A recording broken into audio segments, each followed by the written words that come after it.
So, hey, I'm hoping that I'm coming through okay and that I don't have too much lag. If I do, I'm going to ditch and then upload a video. This is too important of a thing to talk about today to blow it off.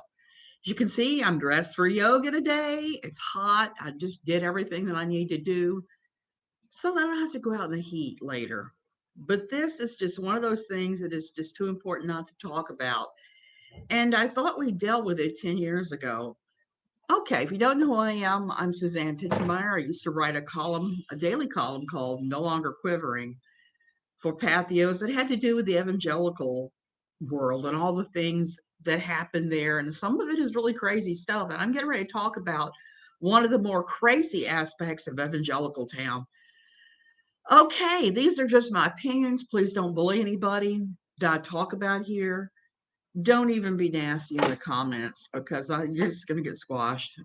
I hate to have such strict rules, but we've had so many crazy people that like to tell me that I'm going to hell in the handbasket that I have to have these rules now. Okay, what happened? This morning, I'm sitting here drinking coffee on the rocks, minding my own business, thinking about getting a contractor out here to give us a quote on extending the wall and thinking about yoga, thinking about running to the jewelry store to get a silver chain. So many different things, my different list of things. And um, then my husband says, you have to take a look at this. And he forwards me this thing that one of his evangelical friends has forwarded him. It is a TikTok and it deals with kids being paraded around on show, kind of like a fashion show, to show off so that somebody in the audience will agree to adopt them. So yes, he stumbled this morning against the world up on the world of disrupted adoptions, evangelical adoptions, disrupted adoptions, and adoption rehomers. And when he first started ranting at me about it and saying there was an article in our formerly local paper, our little redneck town we lived in Virginia, I was kind of like, what? And then I took one look and I was like, oh, yeah, we dealt with this years ago. Back in 2013, it came up that the evangelical adoptions being disrupted was a huge thing. And I knew that from my former work. I knew that from, if nothing else, the child trains. Yeah, kind of like that, Kentucky girl. I'm getting ready to talk about that because this was a real serious issue for a long time. And it's been dealt with, I thought. Well, turns out it's starting to sneak back into existence again. So we need to talk about this. The more people that can shine a light on this crap. And when I'm done here, I'm going to write a rebuttal to my local former newspaper. And I'm going to write a rebuttal to the evangelicals who are running around throwing their hands up in the air, screeching about it, and both screeching about it true for and against, because they're doing everybody a serious disservice by having incorrect information. And you know how these things go. People see something from 10 years ago and they share it as if it's happening today. And then the local newspaper, who's not doing their job of researching stuff, says, oh, yeah, oh my God, oh my God, oh my God. And then they run around. Okay, back in 2013, it came out. And like I said, I knew about this before because of my work with children's residential treatment centers and other jobs I've had. Most adoption agencies in the U.S. are somehow evangelical based. Chances are, if you adopt a child through an agency here in the U.S., especially a foreign child, chances are good you're using an evangelical adoption agency. And here's the thing about them. They don't always require the same things that, say, if you went through your local social services or a legitimate adoption agency that has stringent rules. They're going to tell you, oh, use this person to do your home study. And then the person that does your home study comes out and talks to you for 5 minutes and writes you a home study when they were supposed to have been far more far more far more strict than that. So that's one of the problems with the evangelical world and them running adoption agencies is they are not held to the same high standards that completely private adoption agencies that and state funded ones that are legitimate. Different criteria. They're allowing people that shouldn't adopt to adopt. So that's the first problem. The second problem is they're pushing this as a mission.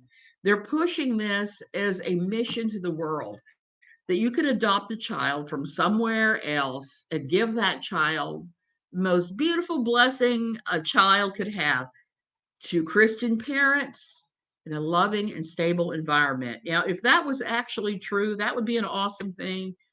But many times it is not. When I worked, when I worked at Child Health, between 40 to 60% of the children we had in there at any one time were from failed evangelical adoptions. So many times, what would happen is everything is a mission to them. Everything is a mission, and it goes sideways in horrible ways. And the children pay the price with this. They really do, because so many times it would be pushed to them as a mission. Oh, let's adopt a child. Let's adopt a child. Let's give a child this beautiful home.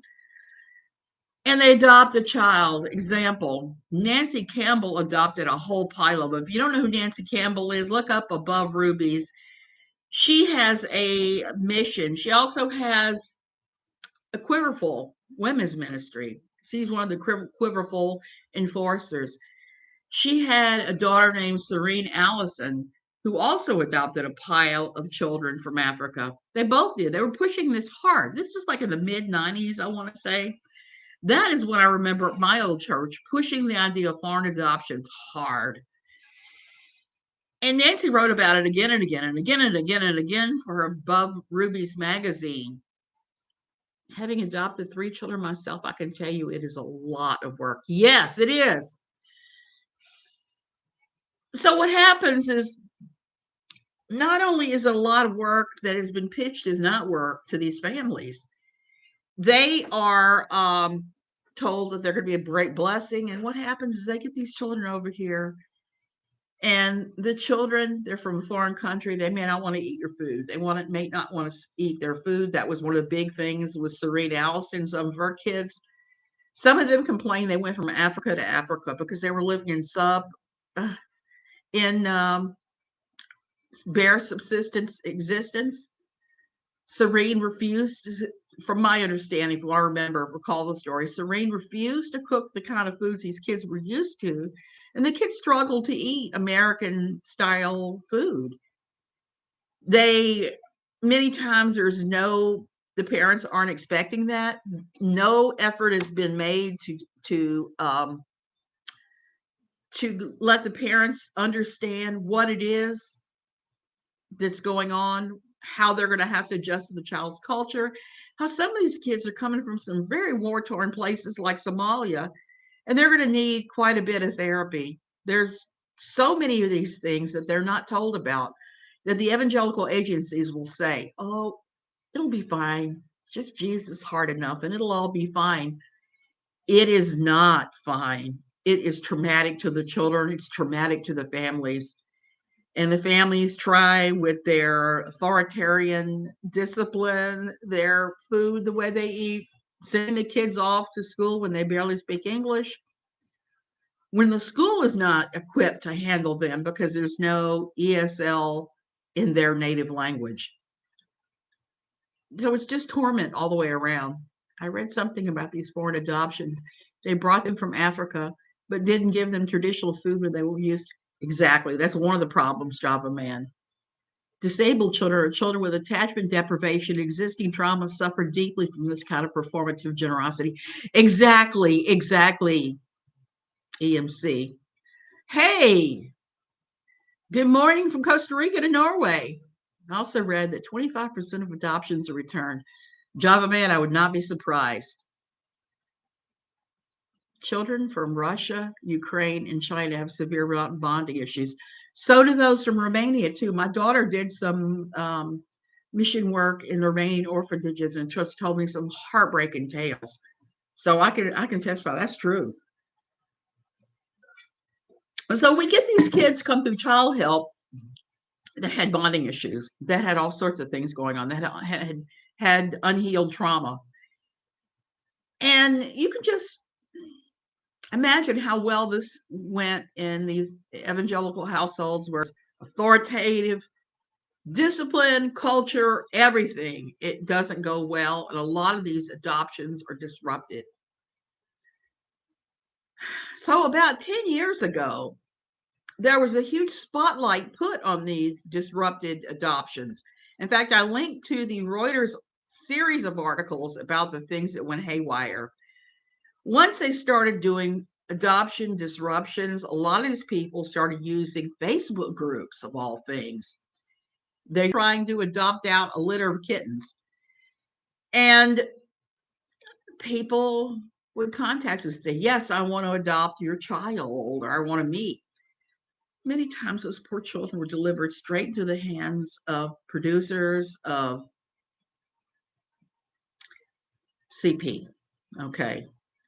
And the ones that weren't were delivered in the hands of people who would do CA to them, CS, all sorts of things. Marcus Samuelson and his sister are examples of Norwegian success stories from Ethiopia, but it's largely awful. Yes, it is largely awful. So Reuters did this very in-depth article. I've got that in the description. Katherine Joyce, who has written about evangelical issues for years, has written books and articles, and she wrote several articles about this because we were all speculating over what happened to Nancy Campbell's children that she adopted. I want to say it was from Malawi, but I'm not sure. And Serene Allison. Serene disrupted many of her adoptions, or else sent the children back to the orphanage in Africa. Nancy Campbell did better with hers, but I think it's because she's older and more laid back. And she's actually still in touch with some of her adoptive children, whereas her daughter is not, as far as I can tell. So you have this thing where they're just disrupting these adoptions, and they're they were dumping the children with anybody who would have them. So finally, enough of us protested and wrote our congressman and drove people nuts and contacted the media so that a stink was made about it. And some places actually banned this. Facebook cleansed all of those rehoming groups off, and so did a bunch of other social media outlets. When you said Katherine Joyce, I really thought you meant the other Katherine, but then you said the whole article books. Yeah, I'm sorry. I should have made that more clear that I'm not talking about the troll. Katherine Joyce is a writer that wrote about Quiverful. She wrote about the adoption scandal. She's written about a number of things, the rehoming scandal. And she's an excellent writer and a very nice lady. So I don't know what her latest book is. I haven't kept up with her. Some of this is I just got scandal fatigue. So this morning when I got up to this, I was like, oh my gosh. And my local newspaper had from where I used to live and written this lengthy article about it and had shared the clip on TikTok and reaction videos on TikTok. And people finally started going, oh, here's the good news. The thing they were reacting to, the show they were reacting to, the clips they were reacting to are old, anywhere from 2013 to 2016 old, when many of us were legislating for this to change. They were getting this banned in various places. So now we've come up on 10 years of the outrage. And because this is the internet and people are sharing stuff without doing their research, they're just sharing their stuff willy-nilly, going, isn't this awful? We're getting these old clips reshared. And because we are having all these old clips reshared, it has brought a renewed attention to it. So I had to take a look today and said, surely not. Surely Facebook is not allowing this to go on, because a clip that is really super clickbaity that Australian 60 Minutes filmed was for A Wrinkle on This I had never seen, not even originally during the original looking at this. It was a clip of what looked like a fashion show. You know, a fashion show. People are getting up there. I'm the model walking along. People are getting up there. I'm the model walking along. I'm so much better. Look at my clothing. You know, that whole thing. This was all adoptive children. There's adoptions were being disrupted, who were walking out in almost like a fashion show, hands on the hips, as the lady who was running this whole show sitting there with their microphone going. And next we have Michael. Michael likes playing with Legos, and he especially likes pizza. And pretty much they were pushing these kids on. There was a huge crowd there that was watching this and was there specifically to get one of these rehomed children, specifically for that. Old clip, a child auction, yes. Now, I don't know if that actually still exists. What I do know about the child rehoming situation, it has been driven underground. Once enough media attention and political attention was focused on it, it drove everybody underground who was doing this. I have no confidence that it was completely stopped, because I know how the evangelical mind thinks. I know how easy it is and how so many of them mistake their own personal opinions as the opinions of God without even bothering to ask God what his opinion is. So many of them are still doing this, I'm sure. I went on Facebook and I did find one rehoming group where I immediately hit report and explained why I thought it was an awful thing and why they need to take it down. I don't know if they will, but this is just one of those things that is unbelievably vile and evil. And this is one of the ways that people who are doing and SP or CP and CA and CS are getting their victims. They're doing it entirely through the online world. So keep that in mind. I'm going to keep watching this and seeing what happens, and I'm probably going to keep speaking out about it. I'm going to have to write a rebuttal for my formerly local newspaper, and explain how they're all reacting to something that doesn't happen quite the same way anymore. But this has gone all underground. But it is something to be aware of. Just don't share old stuff and try to act like it's happening right now. I put that song out there as a modeling song. Now that I support what they were doing. Yeah, it's a modeling song, and it makes me laugh, that song, by the way. This has nothing to do with these poor kids, but that song has always made me laugh because it kind of sums it up. And I read recently that the guys that performed the song and wrote it were actually making fun of the people who came into their gym. They both owned a gym that they were fitness instructors at, and the super fit would come in there and act like that. So speaking of super fit, yeah, I'm not super fit. I just did my yoga. I'm on my way to doing some dishes before it turns into 105 in the 105 with the heat index again, because I can't handle that. So I'm going to throw a challenge out there. I said I wouldn't talk about Katie Joy. I'm going to throw you a challenge. Talk about this. This is the real evil. This is the real cult that needs to be shut down. This is the thing to be outraged about. Not, oh yeah, heathen yoga. Heathen yoga. Even though I'm not chanting any demon names at all, I'm sure that my old church would tell you that I'm going to hell in the handbasket, because they were incredibly opposed to yoga. They stopped my yoga practice at a time when I probably needed it a lot more than anything.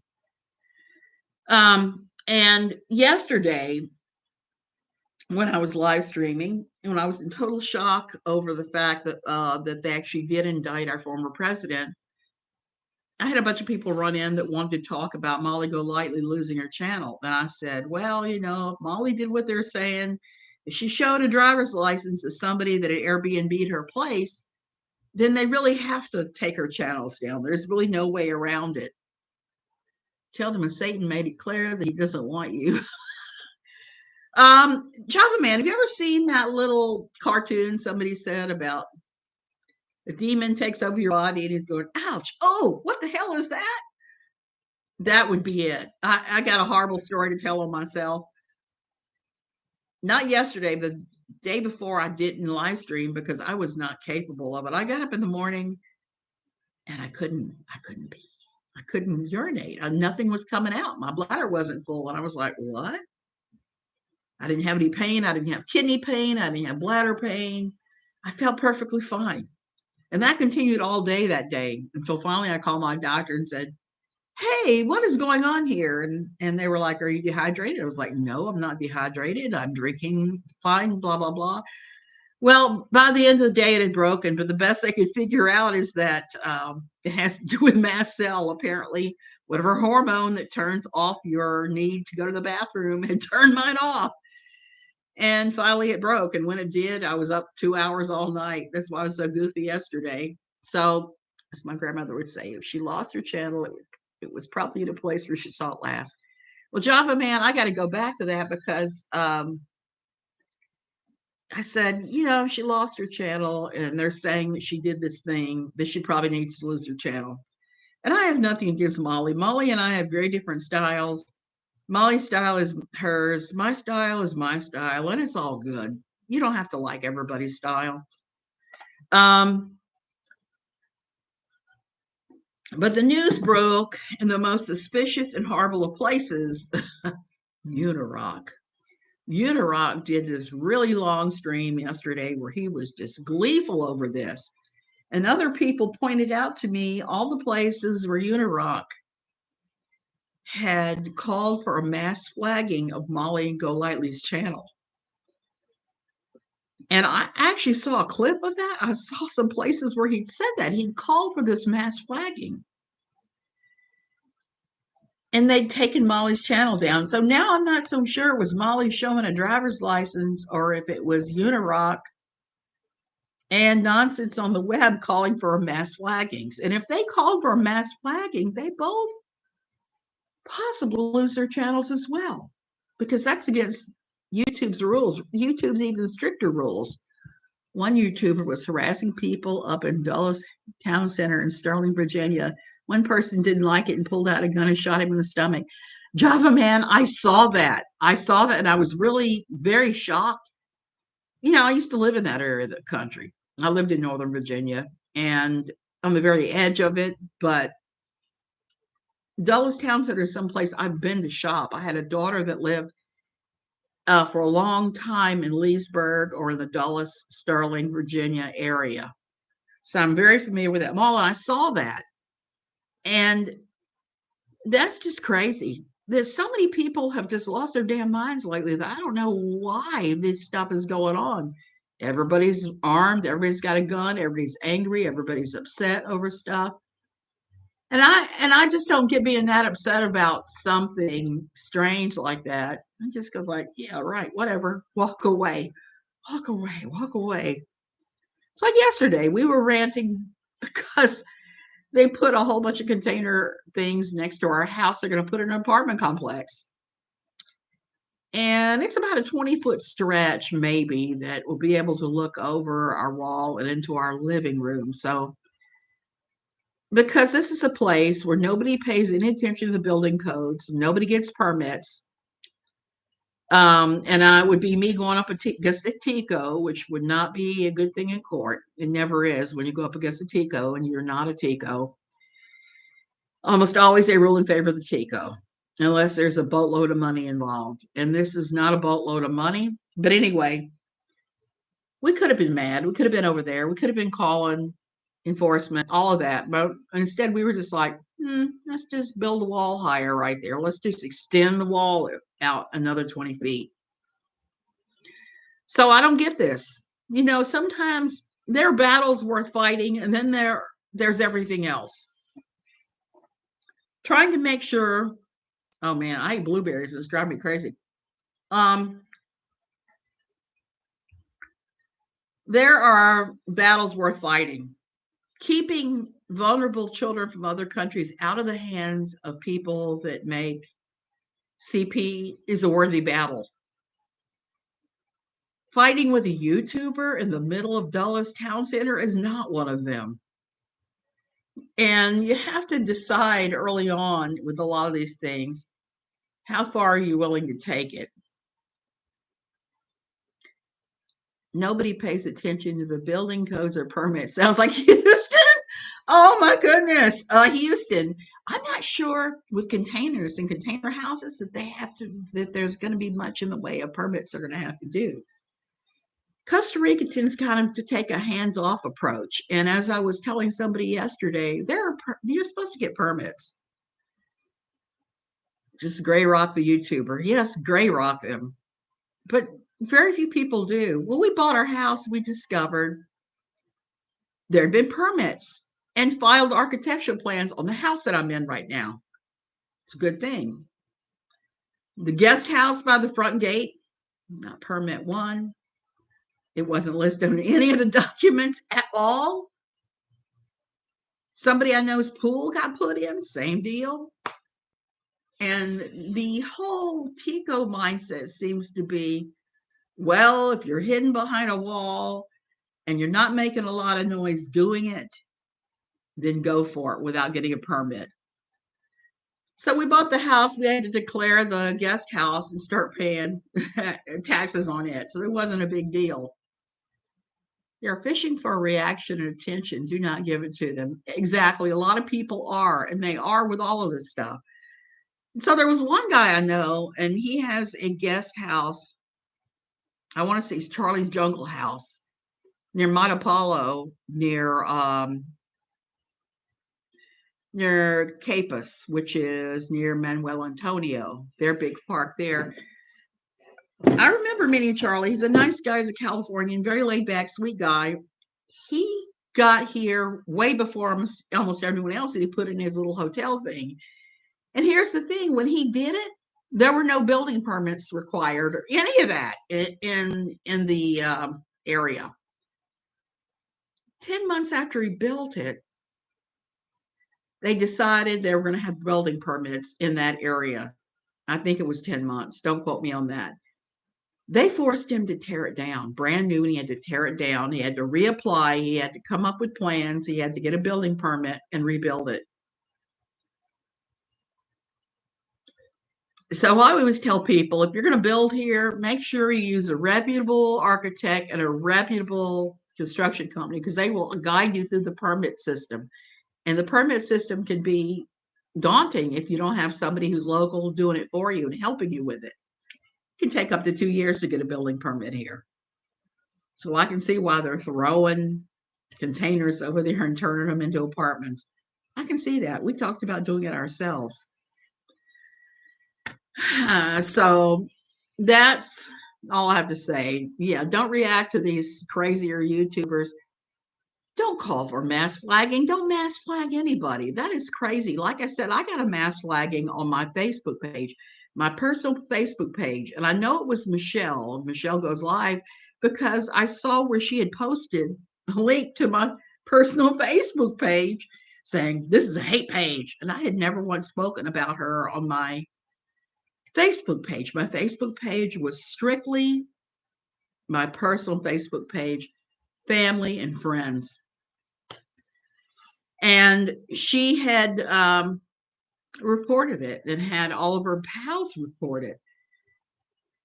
Facebook was so incredibly puzzled by this that they looked at my page, and then they sent me a message and said, what's the problem here? And I said, the problem here is the person is cuckoo. And I said, okay. And that was the extent of it. But YouTube is a little bit different. They tend to remove and then turn around and do an investigation. I think that if Molly didn't show the driver's license, then she stands a pretty good chance of getting her channels back. Yesterday, I misspoke. I said that I thought her husband was an attorney. I think now he's a CPA, maybe. But here's the thing that uni and nonsense are fooling with. Molly is a lot more demonstrative than I am.